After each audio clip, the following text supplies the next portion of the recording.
सुधारायची संधी दिली पण हे सुधारले नाही. यांना वाटतं आमच्यातले ताकद आहे, आमच्यातले माझ आहे. आता आम्ही यांना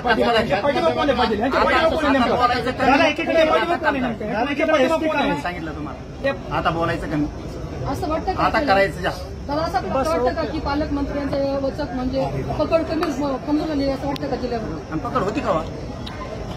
पकडच नाही त्यांचं, ते चिमटे पकडी पकड जर असती तर पहिले आरोपी संतोष भाईच्या प्रकरणात सुटलेच नसते. 6 आरोपी कसं काय नाही झाले? ते जर झाले असते तर हे लोकांना, आमच्या समाजाच्या लोकांना बघावं लागलं नसतं. म्हणून आम्हाला असं वाटलं होतं हे सुधारतील, कारण आम्ही सांगितलं होतं याच्यानंतर तुमच्या टोळीला कृत्य करायचं थांबायचं दोघांनी पण सांगा. मला वाटतं बहुतेक सांगितलं नाही, त्यांनी मोकाट सोडले असा अंदाज दिसतोय. आता मोकाटाचा बंदोबस्त कसा करायचा ना, मराठ्यांच्या अवलादीला माहिती. फक्त आम्ही एकदा सांगतो त्यांना, आता आमच्या लोकांना, कारण त्यांनी आम्हाला उद्या म्हणून नाही काय विदारक आणि भयानक परिस्थिती झाली, डोळ्यानं बघू सुद्धा नाही, कारण तितकं वाईट आम्ही करू शकतो. आमच्या पोरं म्हणणार दादांचा दौरा आहे, आपण त्यांना भेटणार का? आपण त्यांना भेटायचं का राष्ट्रपती या संदर्भामध्ये काय करायचं? त्यांना भेटून त्यांना फक्त लोकांनी, अरे त्यांना निवडून येऊन टाइम लागतो, तुम्हाला माहित नाही राहू. त्यांना फक्त मराठी निवडून येऊन लागतं. एकदा अंगावर गुलाब पडला कोपराने लोटली ही त्यांची सिस्टम.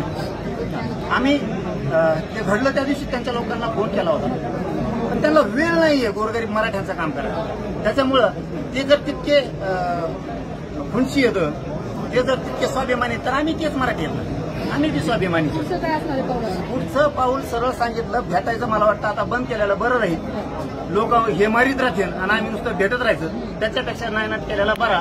100-200 आमचे मोठाले घराणे त्यांच्या कानावर एकदा टाकावं, कारण उद्या त्यांनी म्हणून तुम्ही इतकं बेकार पाऊल उचललं. कारण इतके मोठं बरेच आम्हाला माहिती, राज्यात एकाच दिवसात काटा वाजत होता आम्ही यांचा थांबायचं सोत्रायला संधी दिलती, हे सुधारले नाहीत. ह्या पावलाशिवाय पर्याय नाही. त्यांच्या दोन्ही लोकांना मी सांगितलं होतं की दोघंही तुमच्या लोकांना समजून सांगा, असे कृत्य करू नका. पण बहुतेक त्यांनी मोकाट सोडले. याचा अर्थ संपून घ्यायचं दिसतंय.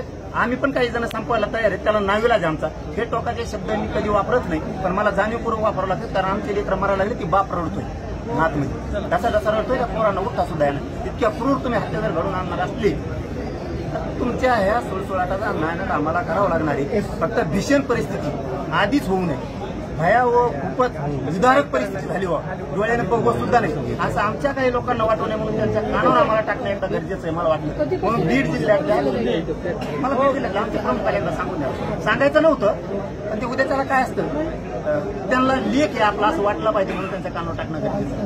हे थांबावं लागणार आहे. आता बहुतेक थांबत नाही. पुन्हा सांगतो, आम्हाला वाटलं होतं संतोष भाईच्या नंतर हे सुधारतील, पण हे सुधारले नाही.